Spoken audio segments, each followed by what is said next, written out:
Alors, mes amis, aujourd'hui, on va se retrouver avec Philippe en Samarie. Vous savez, c'est intéressant parce que l'Église d'aujourd'hui, elle ressemble beaucoup à l'Église des commencements.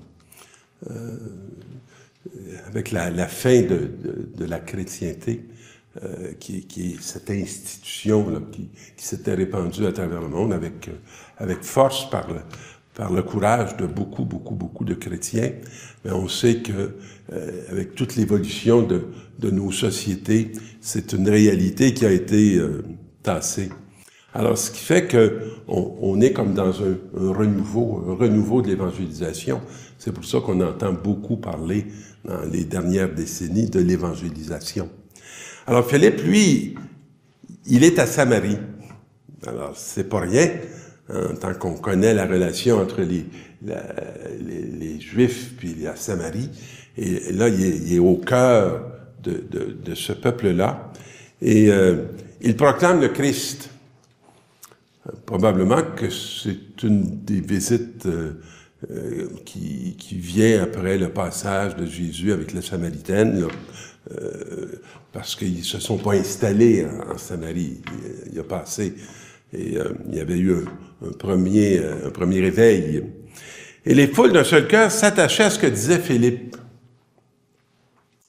Donc, on sent qu'on a dépassé la vieille séparation, la vieille division, hein, qu'il y avait vraiment rien en commun. Puis là, il y a cette réalité-là qui se fait entendre. Et beaucoup de possédés étaient délivrés des esprits mauvais.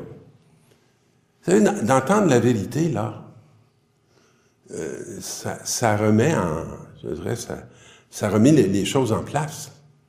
Et ces esprits mauvais les quittaient en poussant de grands cris. Lorsque des gens, parfois, prennent conscience de ce qui les a détruits pendant des années, de pardon qu'ils n'ont pas donné, qu'ils n'ont pas... alors, il y a une émotion qui monte, souvent très intense, et on voit que la libération s'opère dans des cris et dans des peines qui s'expriment, qui ne se cachent plus, qui ne se terrent plus dans le fond de l'être et dans le fond de l'âme. Alors, beaucoup de paralysés et d'infirmes furent guéris, parce qu'il y a, je dirais, moi, il y a des infirmités qui sont pas nécessairement liées au corps. Il y a des infirmités qui sont d'abord liées parfois à nos esprits qui sont trompés et qui nous figent. Il y eut dans cette ville une grande joie. Alors, c'est intéressant de voir le passage. La joie, c'est là quand il y a la lumière puis il y a la vérité. Puis je dirais, lorsqu'il y a la justice, là on commence à pouvoir voir apparaître la joie. Les apôtres restés à Jérusalem apprirent que la Samarie avait accueilli la parole de Dieu. Voyez-vous, c'est pas dans un plan fait à partir du Vatican, de Rome ou de Jérusalem. C'est tout un mouvement de la vie. C'est comme Jésus sur la route, hein, qui planifiait pas sa journée, mais il était en présence de Dieu, accomplissait sa volonté, et il témoignait de cet amour là où il passait et où ils étaient. C'est comme ça que ça se passe. Alors, à leur arrivée, ceux qui prièrent pour les Samaritains afin qu'ils reçoivent le Saint-Esprit. C'est beau. Ils ne l'avaient pas encore reçu. Ils avaient reçu le baptême, hein, au nom du Seigneur Jésus. Mais l'Esprit Saint n'était pas encore venu sur aucun d'entre eux.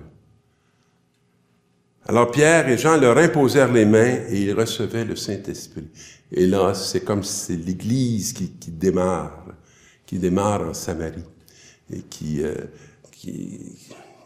avec la venue de l'Esprit Saint. Frères, c'est le Seigneur le Christ que vous devez reconnaître dans vos cœurs comme le seul Saint. Alors, est-ce que notre cœur appartient à Jésus-Christ? C'est un long chemin.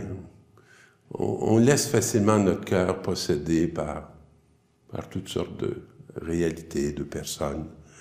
Mais on dirait que la vie nous décape. Puis elle nous conduit lentement vers ce qui est vrai, ce qui est authentique. Vous devez toujours être prêt à vous expliquer devant tous ceux qui vous demandent de rendre compte de l'espérance qui est en vous. On n'a pas besoin d'avoir peur d'avoir la foi. On n'a pas besoin d'être inquiet de voir comment qu'on va faire le témoignage. Il faut être prêt. Puis, le moment, c'est pas nous autres tout à fait qui le décident. C'est parfois des questions qui nous sont posées par des proches, par des amis, qui peuvent avoir la foi ou qui n'ont pas la foi, qui vont demander qu'on soit capable d'expliquer nos attitudes, nos façons de vivre, nos façons d'être. Car il vaudrait mieux souffrir pour avoir fait le bien, ça c'est intéressant, si c'était la volonté de Dieu, que pour avoir fait le mal. Le mal, c'est de taire notre espérance. C'est de ne pas la dire, de ne pas l'exprimer, par peur de la persécution.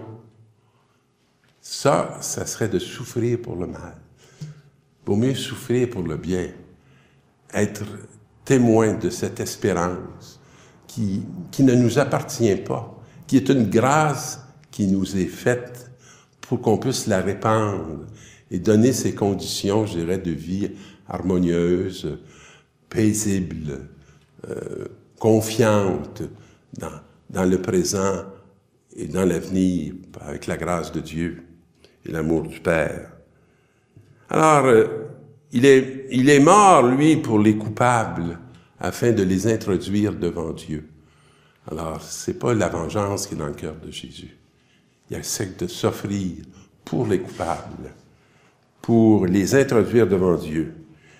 Dans sa chair, il a été mis à mort. Dans l'esprit, il a été rendu à la vie. Et l'esprit, dans nos cœurs, nous rend souvent à la vie qu'on avait échappé et qu'on avait perdue. L'Évangile, si vous m'aimez, vous resterez fidèles à mes commandements. Moi, je prierai le Père, et il vous donnera un autre défenseur qui sera pour toujours avec vous. C'est extraordinaire, hein? Jésus, physiquement, il n'est plus là, mais il nous a laissé un défenseur qui, lui, est toujours là. Et ce défenseur, c'est l'esprit de vérité. Le monde est incapable de le recevoir parce qu'il ne voit pas et ne le connaît pas. Connaît pas la vérité. Puis la vérité, c'est Jésus-Christ. Mais vous le connaissez parce qu'il demeure auprès de vous. Il me semble que ça fait longtemps, moi, j'ai cette intuition que l'Esprit est en moi. Je me souviens l'enfant que j'étais, qui avait déjà cette conscience. Pas aussi développée que je l'ai aujourd'hui, mais qui était là. Et qui savait que il y a des choses qui n'étaient pas en soi bien. Je sais pas si on me l'avait appris, mais en tout cas, lui me l'a appris. Je me souviens même, comme enfant, que j'écoutais parfois des adultes parler de Dieu, puis je me disais dans mon cœur, non, c'est pas vrai, Dieu est pas comme ça. Comme enfant, j'étais capable de discerner si on me parlait du Dieu de Jésus-Christ ou si on me parlait d'un autre. Alors, je ne vous laisserai pas orphelin. Il est auprès de vous et il est en vous. On n'est pas abandonné. Jésus ne nous a pas laissés seuls. Il nous a donné quelque chose qui est au plus intime de lui-même. L'Esprit qui l'a fait ressusciter dans l'amour du Père pour la grâce des hommes que nous sommes. On est habité. Et ce jour-là, vous reconnaîtrez que je suis en mon Père et que vous êtes en moi. Dans cette intimité, on en fait partie. C'est pas du tout une intimité repliée sur elle-même. Elle est ouverte. Et on est dans cette intimité. Et moi en vous.